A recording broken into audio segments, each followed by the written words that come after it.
So to wrap this up, I'm basically saying when you were reading the Bible, just put yourself in there.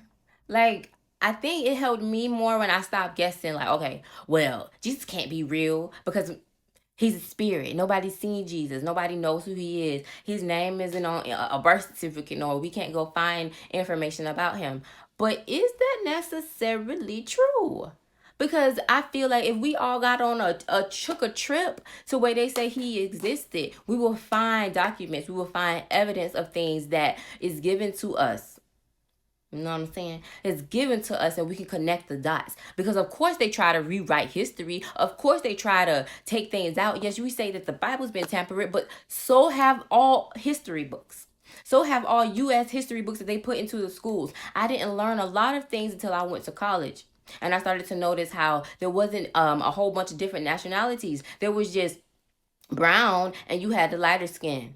That was it. They had those two. Like you either live closer to the equator and you were darker skin, and you live further from the equator and you were lighter skin. That was the only how they separated. And then they started separating them more as people came over and as people started to grow, and then as we started to spread out. Then we started colonizing us and putting us into this bubble and this bubble, and then it grew into more of it nowadays when you have all different nationalities, and now you have different class. You have we're going to be this, or we're going to be that, we're going to be upper class, we're going to be lower class. They just took so many one thing and took it and made it into so many different things. That's not how God wanted us to be. He wanted us to be all one race, which is the human race.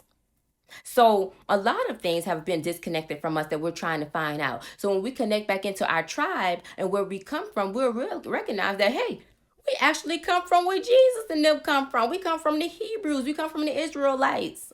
We come from them. That's why we're not praised in America.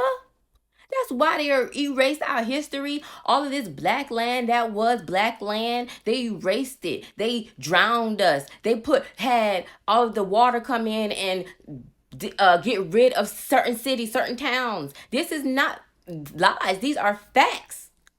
There's so many cities where there's black people underneath them. Where they just came in and was just like, whew, let the water in on them. Just push them on in. Just push them on out.